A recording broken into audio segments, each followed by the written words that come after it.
Good morning, students. Yesterday we studied about the chapter poverty, in which we discuss about who is a poor. A poor is a person who cannot fulfill their basic requirements or needs like food, shelter, clothes, education and medical facilities. So these are the basic requirements of the people who cannot fulfill these basic necessities. He is known as the poor. Or we just estimated the poverty line to decide the population of the poor people. तो हमने इस chapter में पढ़ा कि poverty है क्या, गरीबी क्या है, कि वो व्यक्ति जो अपनी मिनिमम आवश्यकताओं को पूरा नहीं करता वो गरीब होता है. मिनिमम आवश्यकताओं में हमने देखा कि आजकल एजुकेशन और मेडिकल फैसिलिटीज को भी लिया गया है. यहाँ पर हमने the government just measures activities done for the designing the poverty line. इसलिए पोवर्टी लाइन को डिजाइन किया गया. ये कैलोरी कंजप्शन पे है. 2400 कैलोरीज इन रूरल एरियाज और 2100 कैलोरीज इन अर्बन एरियाज. ग्रामीण और शहरी इलाकों के लिए ये कैलोरीज का एक पोवर्टी लाइन रखा गया. दूसरा एक्सपेंडिचर, मॉनेटरी एक्सपेंडिचर्स पर बेस रखा गया है. Here in front of you there is a, आपके सामने एक डायग्राम दे रखा है, प्रेजेंटेशन ऑफ पॉवर्टी लेवल दे रखा है just on your screen. This is according to the 1973-74 or 2011-12. This is a comparison of population of people of poor people. देखिए ये जो लाइंस दे रखी है आपकी, डार्क लाइंस दे रखी है, this is stands for the 1973 और 74 का जो डेटा है उसको प्रेजेंट किया गया है. और जो ये आपकी लाइंस दी गई है, स्लैंटिंग लाइंस दी गई है, दिस स्टैंड्स फॉर द 2011 और 12. Here some major states of India जहां आपका पॉवर्टी का पॉपुलेशन को बताया गया है. आंध्र प्रदेश में जहां 73-74 में 49% पीपल्स वर पुअर थे, अब नाउ इन 2011-12 में दे आर ओनली 9%. यहाँ पर हम देख रहे हैं बिहार में जब रेशियो 62% था, नाउ इट इज 34%. ऐसे ही आप देखते हैं गुजरात में 48% जहां पुअर पीपल थे 73-74 में, 2011 में उनका जो डेटा है that is only 17% of the population. In Karnataka 55% was poor थे पहले. इन 2011-12 में this is just downfall to 21%.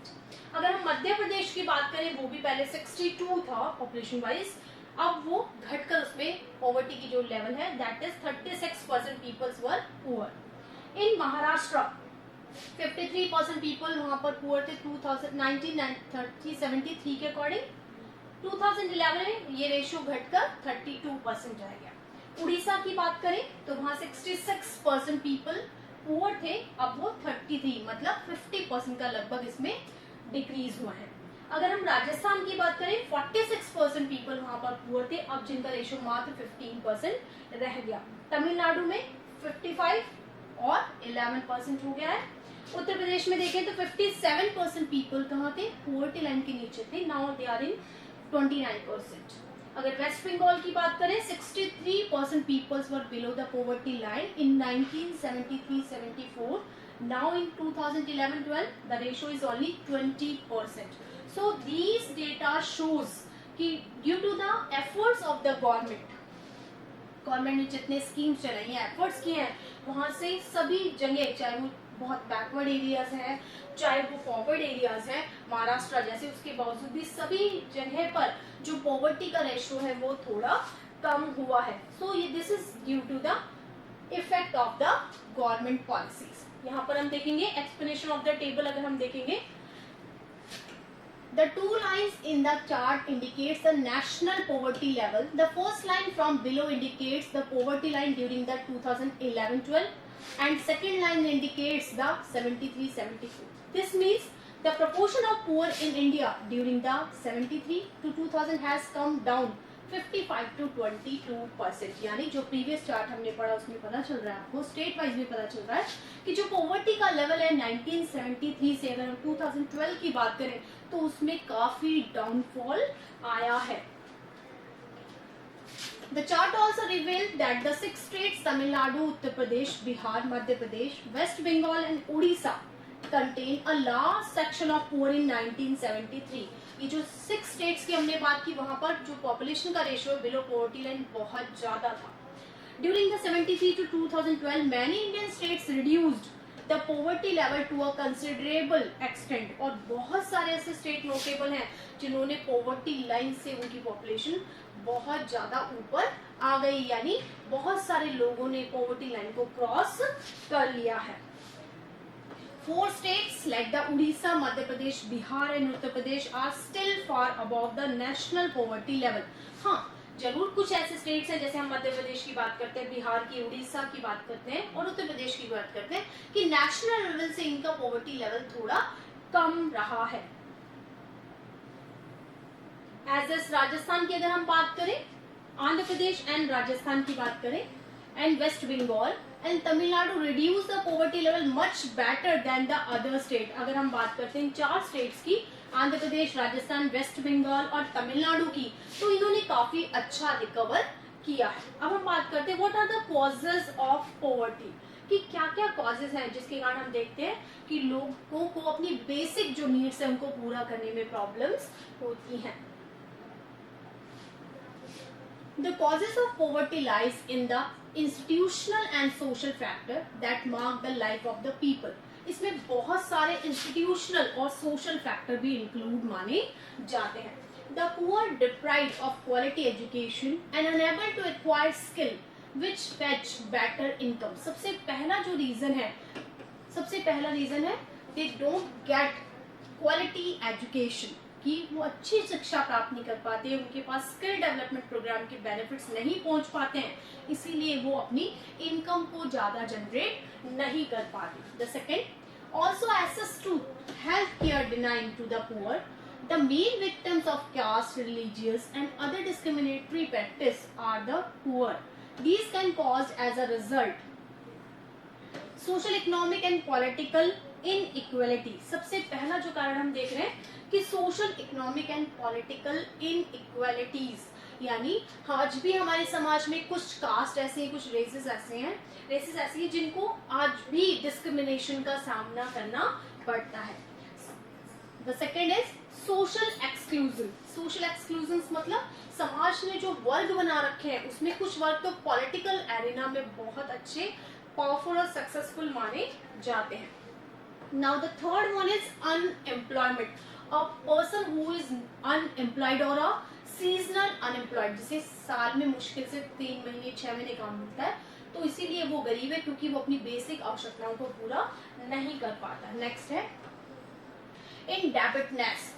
क्योंकि आपकी सैलरीज कम है, आप अनएम्प्लॉयड हैं, तो आपको बार बार अपनी बेसिक नेसेसिटीज के लिए क्या करना पड़ता है, आपको डेबिट लेना पड़ता है, वो भी आप इनफॉर्मल सेक्टर से वहां पर आप लोन एक्वायर करते हैं. और जब आप ऐसा करते हैं तो वहां पर इंटरेस्ट रेट बहुत ज्यादा होती है और हर बार लोन पेमेंट करने के चक्कर में आप डेबिट ट्रैप में फंसते जाते. तो these are the reason why a man is a poor man, कि लोग क्यों गरीब हैं, उनके ये रीजंस हैं. नेक्स्ट देखिए, unequal distribution of wealth. Wealth का जो डिस्ट्रीब्यूशन बहुत अनइक्वल है. लाइक द इंडिया, हमारे यहाँ भी मेजर जो रिसोर्सेज है they are in a handful people, यानी लगभग देश के जितने टोटल 80% रिसोर्सेज है दे आर इन 20% हैंड, बहुत कम लोगों के पास है. और जो 20% resources they are with the hand of 80%. So जो अनइक्वल डिस्ट्रीब्यूशन ऑफ वेल्थ है ये भी पॉवर्टी का एक बहुत बड़ा रीजन है.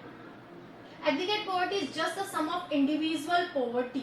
Poverty is also explained by the general economic wide and problems such as low capital formation. अगर हम poverty का एक reason माने तो that is low poverty, आपका जो low capital formation है. यहाँ मैं आपको clear करना चाहती हूँ what is capital formation. ठीक है, when you purchase protective assets, जब आप प्रोडक्टिव एसेट्स को परचेज करते हैं दैट इज कैपिटल फॉर्मेशन. और जब आप उसको प्रोडक्शन प्रोसेस में लगा देते हैं दैट इज इन्वेस्टमेंट. तो जिस देश में पहले ही poverty just not completed your basic needs, so you are just facing the problem of low level of capital formation. कि हमारे देश में सबसे बड़ी प्रॉब्लम क्या है कि लोगों के पास पैसा ही नहीं, तो हाउ दे जस्ट सेव और हाउ दे इन्वेस्ट. इसलिए हमारे देश में जो कैपिटल प्रोटेक्शन है, कैपिटल का जो इन्वेस्टमेंट है या कैपिटल का जो फॉर्मेशन है उसका लेवल बहुत लो पाया जाता है. The second thing is lack of infrastructure. हमारे यहाँ जो सबसे बड़ी कमी है that is lack of infrastructure. अगर हम इंफ्रास्ट्रक्चर की बात करें तो infrastructure is not so much developed.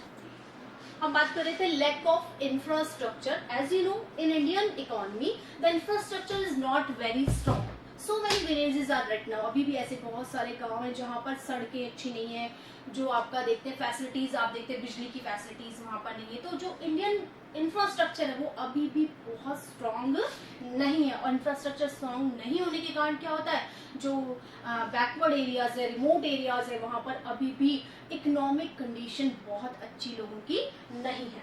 Next, lack of demand. Demand के कम होने के कारण, अब आप सोचेंगे मैम डिमांड के कम होने के कारण कैसे? देखिए इस समय आप सिचुएशन देख रहे हैं, 2 साल से we are just facing the problem of international crisis. आप बहुत बड़ी प्रॉब्लम झेल रहे हैं कोविड के कारण। आपने क्या देखा, लोगों की सैलरीज कम हो गई, ठीक है, उनकी नौकरीज चली गई। क्यों चली गई? क्योंकि लोगों के पास पैसा नहीं है, तो जो आपकी जो डिमांड थी वो क्या हो गई, कम हो गई। इफेक्टेड डिमांड के कम होने से कारण जो प्रोडक्शन हाउसेज उनके पास काम ही नहीं है, हाउ दे जस्ट सर्वाइव, वो कैसे सैलरीज देंगे, इसलिए उन्होंने क्या किया, कुछ स्टाफ को हटाया, कुछ को कम किया। तो this is the international crisis है, हर कंट्री में आ रहा है, हर कंट्री इसको फेस कर रहा है। तो इसका मेन इशू क्या है कि लैक ऑफ डिमांड है, कि जैसे कोविड आया वैसे ही क्या हुआ, प्रोडक्शन बंद हो गया। प्रोडक्शन बंद होने से लगभग 1 महीने तो लॉकडाउन ही रहा, उस 1 महीने में डिमांड क्या हो गई, कम हो गई। डिमांड के कम होने से प्रोडक्शन कम हुआ, प्रोडक्शन के कम होने से अनएम्प्लॉयमेंट आया, तो लोगों की सैलरीज भी कम हो गई। तो एक बहुत बड़ा मेजर का जो काम करता है वो करता है लैक ऑफ डिमांड। यहाँ मैं आपको एक एग्जांपल देती हूँ कि डिमांड को बढ़ाना, आपने एक चैप्टर भी पढ़ा हुआ है यहाँ पर इन्वेस्टमेंट, उसमें केस का जो इन्वेस्टमेंट मल्टीप्लायर, उसमें आपने देखा कि just increase the affected demand, कि सप्लाई बढ़ाने से कुछ नहीं होता, आप इफेक्टेड डिमांड को बढ़ाइए, उससे ऑटोमेटिकली प्रोडक्शन बढ़ेगा, लोगों की सैलरीज, एम्प्लॉयमेंट इंक्रीज होगा। यहाँ आपको एक मैं पुराना एग्जाम्पल देती हूँ कि आपके यहाँ जो राजस्थान है वहाँ पे Ramniwas Bagh is a famous garden, ठीक है। आप ये सोच रहे होंगे कि क्राइसिस हर सदी में आते हैं, क्राइसिस कभी भी आ सकते हैं, ऐसा कुछ नहीं कि आज हम बहुत मॉडर्न हो गए तो आज ज्यादा क्राइसिस आ रहे हैं, आज ज्यादा बीमारी आ रही है, ऐसा नहीं है।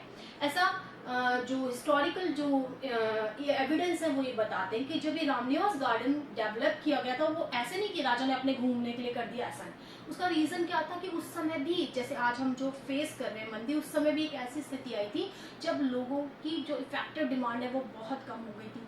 तो राजा ने क्या करे, लोगों की सैलरीज कैसे बढ़ाए, तो उसने इसका स्ट्रक्चर तैयार किया और गार्डन में एम्प्लॉयमेंट की सहायता से उन्होंने क्या किया, इफेक्टिव डिमांड को बढ़ाया। तो यही हमने देखा जब 1929 और 30 की मंदी आई, वर्ल्ड वाइड मंदी आई, उस समय भी केन्स ने जब अपनी एम्प्लॉयमेंट थ्योरी दी उसमें उन्होंने यही कहा कि सप्लाई बढ़ाने से कुछ नहीं होता, बल्कि किसको बढ़ाना चाहिए, लोगों की इफेक्टिव डिमांड को बढ़ाना चाहिए। जब आप डिमांड बढ़ाएंगे तो ऑटोमेटिकली प्रोडक्शन राइज होगा, अगर प्रोडक्शन बढ़ेगा तो नए फैक्टर्स को आप एम्प्लॉयड करेंगे और इससे सैलरीज बढ़ेगी, तो अपने आप ऑटोमेटिकली पॉवर्टी की प्रॉब्लम कंप्लीट हो जाएगी।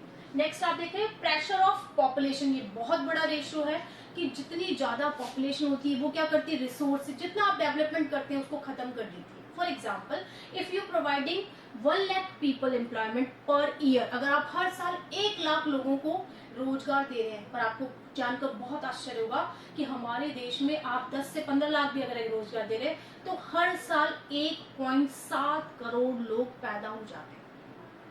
कितनों को रोजगार देंगे? तो पॉपुलेशन ने क्या किया, उस डेवलपमेंट को खत्म कर दिया। ऐसी बात नहीं कि डेवलपमेंट नहीं हो रहा, आप ये नहीं देख रहे कि सर्विस सेक्टर में रोजगार बढ़ रहा है, सेकेंडरी सेक्टर में रोजगार बढ़ रहा है, तो फिर कहाँ जा रहे हैं लोग? क्यों? क्योंकि हमारी जो पॉपुलेशन की ग्रोथ है वो एम्प्लॉयमेंट की ग्रोथ से कहीं ज्यादा है। जितने हम लोगों को रोजगार देते हैं उससे कहीं ज्यादा तो पॉपुलेशन जनरेट हो जाती है। नेक्स्ट है lack of social and welfare nets, यानी जो पॉलिसीज बनाई जाती हैं सोशल और वेलफेयर के लिए, उनका बेनिफिट उन लोगों तक नहीं पहुंच पाता। जैसे आपने मनरेगा में भी पढ़ा होगा कि लोगों को गारंटेड 100 डेज का, 365 में से 100 डेज का गारंटेड रोजगार दिया गया। उसमें भी क्या किया गया, जो पॉलिटिकल लोग थे उन्होंने अपने ही रिश्तेदारों को उसमें इन्वॉल्व कर लिया गया। तो जितनी भी गवर्नमेंट स्कीम्स होती है उसमें लूप होल्स पाए जाते हैं। अगर जो स्कीम्स बनाई जाती है वो डायरेक्ट वहां तक पहुंच जाए जो नीडी है, तो डेफिनेटली पॉवर्टी की प्रॉब्लम सॉल्व हो जाएगी। तो हम इस चैप्टर में पढ़ा कि द बेसिक जो हम देख रहे हैं इसमें जो बेसिक कॉजेज है बिहाइंड द पॉवर्टी, वो क्या क्या है। तो हमारे यहाँ जो इंफ्रास्ट्रक्चर है वो सबसे मेन इसमें माना जाता है। इसके अलावा अगर हम पीछे की तरफ जाएं, हमारे हिस्टोरिकल पीरियड में जाएं, तो जो ब्रिटिश रूल रहा है वहां पर, the British rule on the Indian living standard is still being debated, and there is no doubt that there was a sustainable negative impact on the Indian economy and standard of living of the people। और हम जो 200 साल का British काल मानते हैं उसे भी इसके लिए मेजर मानते हैं, क्योंकि इस 200 साल में 17th सेंचुरी में जहां हम नंबर 1 एक्सपोर्टर थे, लगभग 200 साल के पीरियड में हम इम्पोर्टर हो गए फिनिश गुड्स के। और नाउ उस समय हम क्या एक्सपोर्ट कर रहे थे, रॉ मटेरियल कर रहे थे। तो हमारा जो इंफ्रास्ट्रक्चर था उसका डिजाइन पूरा चेंज हो गया। तो ब्रिटिश रूल इज ऑल्सो, इसको मान सकते हैं, that is also a reason, और long period of British rule is also a reason behind the poverty. Next देखेंगे, there was a sustainable deindustrialization in India under the British rule. क्योंकि British rule में हमारे जितने भी famous flourish आपकी industries थी उन सबको क्या किया गया, डीमोनेटाइज किया गया, उनको कहीं ना कहीं खत्म करने की कोशिश की गई, क्योंकि इंग्लैंड में उस समय इंडस्ट्रियल रेवोल्यूशन हो रही थी और वहां की फिनिश गुड्स को आपको इंडियन मार्केट में बेस बनाना था। Imports of manufactured cotton cloths from placed in England displaced much local production and India reverted to being an exporter of cotton yarn not for cloth. यहाँ 17th century में when you are just exporting the cotton cloth, in British period you are just exporting only cotton yarn, यानी जहां readymade कपड़ों को बेचते थे अब क्या करने लगे, आप सिर्फ रॉ मटेरियल को। इस तरह से हमारा जो स्ट्रक्चर, इकोनॉमिक स्ट्रक्चर था वो भी कहीं ना कहीं पॉवर्टी के लिए जिम्मेदार माना जाता है।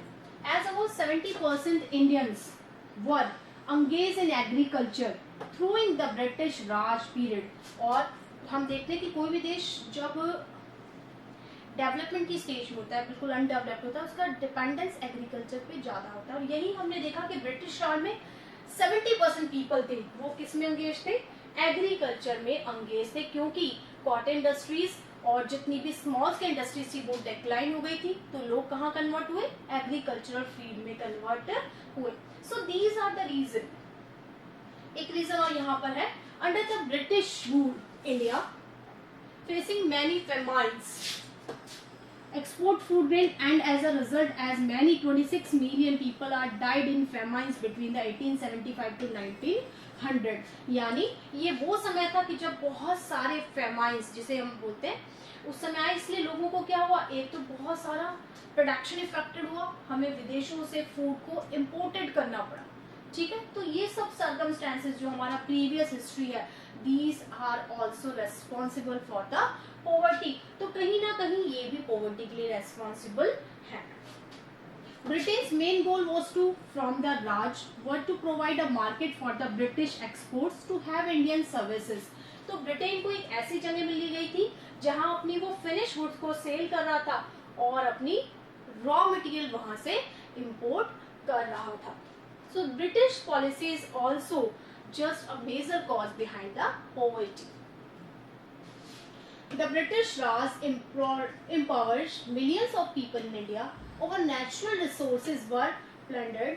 Our industries worked to produce goods at low price for the British। Our food grains were exported। ठीक है, ब्रिटिश काल में क्या किया गया, हमारा स्ट्रक्चर चेंज कर दिया गया। जितनी भी फूड, अगर हम कोई मैन्युफैक्चर्ड चीज वहां बाहर बेचते हैं तो उनकी प्राइसेस बहुत कम रखी जाती है और जितना फूड ग्रेन था वो एक्सपोर्ट कर दिया जाता था। तो इस तरह से यहाँ पर ये बहुत बड़ी कमी है। इसी तरह हमने फेमाइन्स की बात की, लोग फेमाइन और हंगर से 58 में ये माना जाता है कि लोकल पीपल्स बहुत ज्यादा हाई टैक्सेस को impose on peasants and other resentments boiled over in a revolt against the British rule। और यही कारण था कि टैक्सेशन इतने ज्यादा बढ़ गए थे लोगों पर, किसानों पर बहुत ज्यादा। ऐसा माना जाता है कि 80 टाइप्स ऑफ टैक्सेस वर थे, कि उस समय 80 प्रकार के टैक्स किसानों पे लगते थे, जिनसे उनकी 84% तक इनकम ब्रिटिश कंपनी के पास चली जाती थी। और यही कारण था 1857 में सिपाही रिवोल्ट हुआ था, जिसे हमें फर्स्ट फ्रीडम स्ट्रगल के नाम से भी जानते हैं।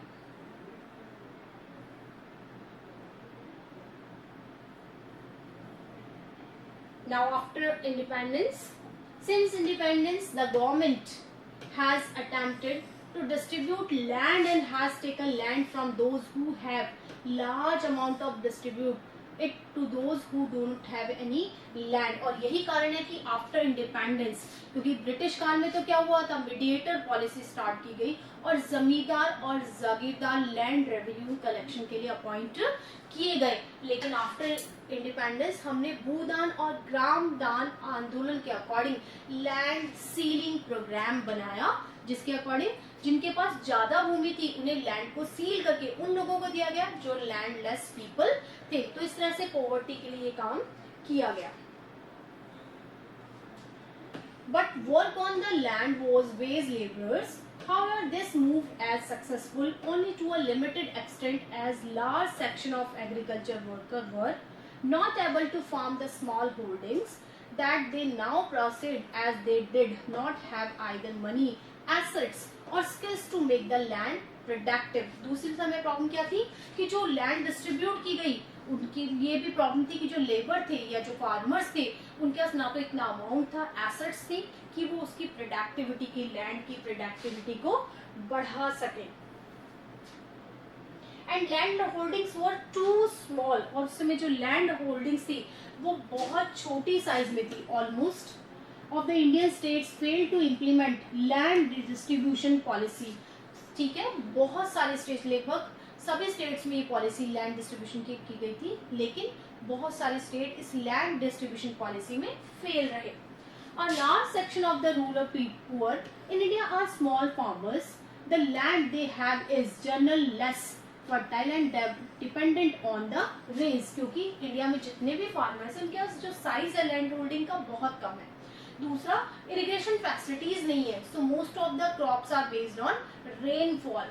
There survival depends on substance crops and sometimes on live stocks.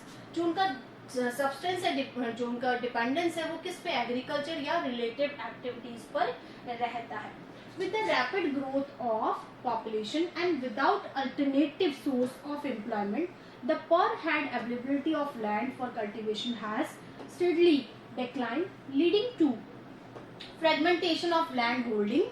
The income from these small land holdings is not sufficient to meet the family's basic requirement. और यही कारण है कि लैंड होल्डिंग का साइज इतना कम है, दूसरा पॉवर्टी है, तो वो कुछ एसेट्स भी नहीं लगा सकते, कुछ पैसा भी नहीं लगा सकते प्रोडक्शन के डेवलपमेंट में। और यही कारण है कि जो प्रोडक्टिविटी होती है वो इतनी कम होती है, या जो इनकम जनरेट होती है इस लैंड से वो इतनी कम होती है कि वो अपने फैमिली की बेसिक नीड्स को भी पूरा नहीं कर पाते। So these are the reason behind the poverty in India.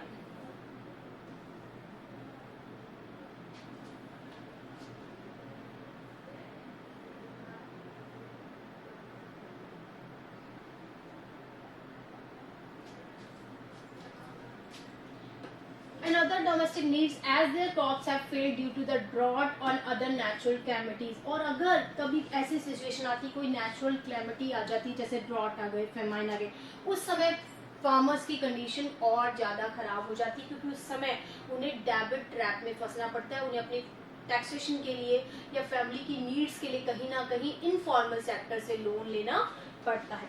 Most members of scheduled caste and scheduled tribes are not able to participate in the emerging employment opportunity in different sectors of urban and rural economy as they don't have necessary knowledge and skills to do. Second thing हम यहाँ क्या देखते हैं कि poor people क्या है, क्योंकि जो ST/SC हैं, बैकवर्ड एरियाज में जो ST/SCs हैं, उनको एम्प्लॉयमेंट की अपॉर्चुनिटीज नहीं मिल पाती है। इसी तरह से और large section of urban poor, अगर हम शहरों की बात करें तो शहरों में भी जो large section of urban poors हैं, largely the overflow of the rural poor who migrate to urban areas in search of employment and livelihood. तो जो अर्बन एरियाज में गरीब है वो भी कौन से हैं, जो गांव से शहरों की तरफ माइग्रेंट हुए हैं। Industrialization has not been able to observe all these people. और जो शहरों में इंडस्ट्रियलाइजेशन है वो इतनी बड़ी पॉपुलेशन को जो माइग्रेंट हुई है उसको ऑब्जर्व नहीं कर पा रहा है। The urban poor are either unemployed or intermediately employed as casual labor. Casual laborers are among the most vulnerable in the society as they have no job security. क्योंकि जब वो माइग्रेट होकर शहरों में आते हैं तो उन्हें रेगुलर वर्क नहीं मिलता, कैजुअल वर्कर्स होते हैं। तो कैजुअल वर्कर्स क्यों होते हैं? क्योंकि उनके पास ना तो कोई एजुकेशनल होती है, ना कोई उनके पास प्रोफेशनल स्किल्स होती है, तो उनकी जो सैलरीज होती है वो बहुत कम पाई जाती है। Poverty is therefore also closely related to the nature of unemployment, और यही कारण है कि एम्प्लॉयमेंट से पॉवर्टी का रिलेशन है। अगर व्यक्ति को एम्प्लॉयमेंट मिल रहा है, अच्छी सैलरीज है, तो वो व्यक्ति गरीब नहीं हुआ क्योंकि उसको, और अगर अनएम्प्लॉयड है तो वो पॉवर्टी का एक बेसिक रीजन माना जाता है।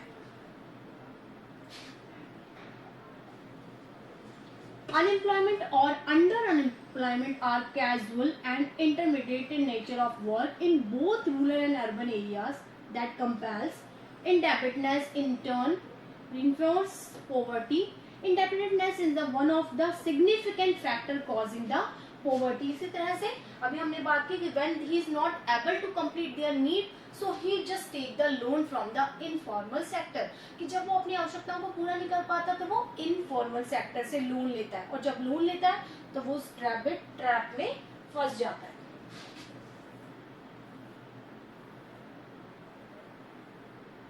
यहाँ एक एग्जाम्पल दे रखा है distress among the cotton farmers, example दिया हुआ है। many small and growing farmers and farming household weavers are descending into the poverty due to the globalization and shock of previous income earning opportunity in relatively well performing state in India, where households have been able to sell assets or borrow to generate income from alternative employment.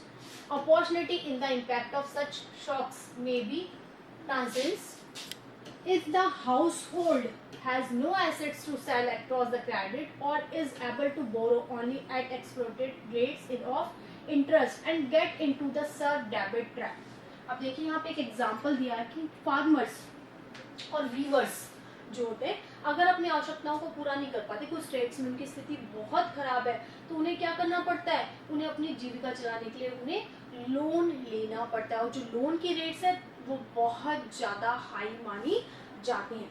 The shocks can have long duration ramification in terms of pushing household below the poverty line, और जिससे क्या होता है वो जो trap में फंस जाते हैं तो वो पॉवर्टी लाइन के नीचे आ जाते हैं। और जो वर्स्ट कंडीशन है that is crisis to a suicide, जब वो उस ट्रैप से निकल नहीं पाते हैं तो वो क्या करते हैं, पूरी की पूरी फैमिली सुसाइड कर लेती है। इन 2001 more than 12,000 farmers committed suicide in India, mainly in states such as Maharashtra and Andhra Pradesh. इसने दो स्टेट्स के नाम यहाँ पर दिए, महाराष्ट्र और आंध्र प्रदेश, जहाँ फार्मर की सिचुएशन इतनी खराब है कि वो अपनी बेसिक नीड पूरी नहीं करने के कारण यहाँ पर 12,000 फार्मर्स ने दो स्टेट्स में सुसाइड तक भी किया है। India has the largest area under the cotton cultivation in the world, covering 125 lakh hectares in 2017-18. The low yield of 476 kg per hectare pushes it into the third position in the production. अभी देखिए सबसे बड़ा production area है world में India का cotton में, लेकिन productivity बहुत कम है, प्रोडक्टिविटी का लेवल बहुत कम है। तो प्रोडक्शन का एरिया सबसे फर्स्ट है, लेकिन प्रोडक्टिविटी में हम थर्ड लेवल पे आते हैं। हाई प्रोडक्शन कॉस्ट, कारण क्या है, प्रोडक्शन की कॉस्ट ज्यादा है। Low and unstable yards, decline in world prices, global girl in production due to the subsidies by the USA and other countries, and opening up to the domestic market due to the globalisation. अब क्या कारण है कि India में cotton का area बहुत बड़ा production का, लेकिन प्रोडक्शन जो हो रही है वो वर्ल्ड में थर्ड नंबर पे हो रहा है। इसके कुछ रीजन है, जैसे जो कॉटन प्रोडक्शन की कॉस्ट है वो बहुत ज्यादा है, जो लो क्वालिटी यार्ड है यानी जो आपका धागा है वो बहुत अच्छी क्वालिटी का नहीं होता, वर्ल्ड प्राइसेस जो कीमतें मिलती है वो हमें बहुत अच्छी नहीं मिलती हैं। इसके अलावा ग्लोबलाइजेशन के कारण हमें यूएस के फार्मर से कंपटीशन करना पड़ता है, क्योंकि यूएस में फार्मर्स को सब्सिडीज का लेवल बहुत अच्छा दिया गया है, जबकि ग्लोबलाइजेशन के कारण इंडिया में सब्सिडीज को धीरे धीरे हम क्या कर रहे हैं, कम कर रहे हैं। So these are the reason कि why farmers attempt group suicide, कि वो ऐसा क्यों करते हैं। इसका कारण क्या कि जब वो अपनी बेसिक नीड्स को पूरा नहीं कर पाते तो वो डेबिट ट्रैप्स में फंस जाते हैं। Here scholars criticized. Scholars cites several factors that had led to farmer commit suicides. अब यहाँ बहुत सारे स्कॉलर्स ने कमिट किया कि क्यों फार्मर्स सुसाइड करते हैं, उनके रीजंस क्या है. सबसे पहला, the shift from the traditional farming to the farming of yard, highly yard. क्योंकि जो शिफ्टिंग है, जो ट्रेडिशनल शिफ्टिंग है, उसकी जगह हम क्या कर रहे हैं, ग्रीन रेवोल्यूशन के कारण हाई वेराइटी सीड्स का यूज कर रहे हैं. Without adequate technical support combined with the withdrawal of the state in the area of agriculture extension services in providing consulting on farm technology. क्योंकि फार्मर से इन technologies के बारे में कोई कंसल्टिंग नहीं, उन्हें इसकी नॉलेज नहीं होती, इसलिए वो इसका बेनिफिट नहीं उठा पाते. And the second reason is decline in public investment in agricultural sector. लगभग 20 सालों से एग्रीकल्चर सेक्टर में लोगों का इन्वेस्टमेंट बहुत कम कर दिया गया. Third, low rate of germination of seeds provided by large global firms, superior seeds and pesticides by the private agents. ठीक है. थर्ड रीजन क्या है कि जो आपको पेस्टिसाइड्स और सीड दिए जाते हैं वो बहुत हाई क्वालिटी के नहीं होते, जो आपको सब्सिडाइज सीड्स दिए जाते हैं. फोर्थ रीजन है क्रॉप फेलियर. क्योंकि हमें पता है कि कभी पेट्स का अटैक हो जाता है, कभी रेनफॉल अच्छी नहीं होती, कभी फेमाइन आ जाता है. तो इस तरह की सिचुएशन में क्या होता है, क्रॉप के फेलियर के कारण वो क्या होते हैं, ड्रॉट और क्रॉप फेलियर के कारण उन्हें डेबिट ट्रैप में फंसना पड़ता है.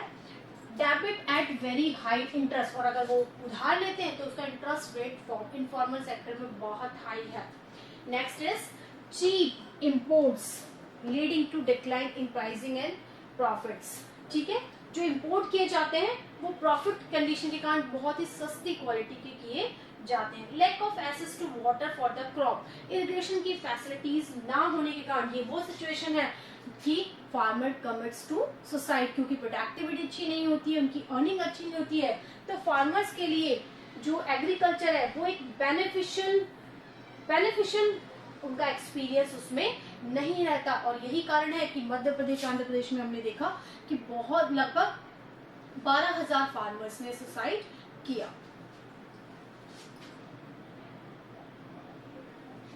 A rate higher than the price of luxurious goods further intensifies the hardship and deprivation of lower income groups.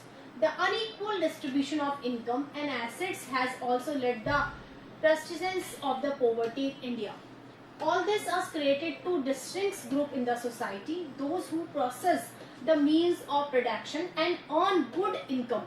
तो इस तरह से ये जो रीजंस है उसने सोसाइटी को दो ग्रुप में बांट दिया. एक जिनके पास अच्छे रिसोर्सेज हैं और जो अच्छी इनकम डेवलप्ड करें. The second one, those who have only their labour to trade for survival. और दूसरे वो व्यक्ति हैं जिनके पास बहुत कम पैसा, इतना कम इनकम है कि वो केवल सर्वाइव ही कर सकते हैं.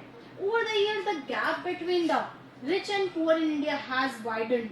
Poverty is a multi-dimensional challenge in India to need that to be addressed on a war footing. और इस तरह से पोवर्टी एक बहुत बड़ा चैलेंज इंडिया के लिए है, जिसके लिए वॉर फुट मतलब युद्ध स्तर पर काम करने की जरूरत है. तो आज हमने पढ़ा कि what are the poverty, what are the reason behind the poverty, why the Indian farmers commit to suicide. कि वो ऐसी क्या स्थिति हो जाती है एग्रीकल्चर फील्ड में, क्योंकि agriculture is a risky business and most of the population yet now also engaged in the agricultural field. तो आज हमने ये पढ़ा. कल हम पढ़ेंगे what are the policies of government to reduce the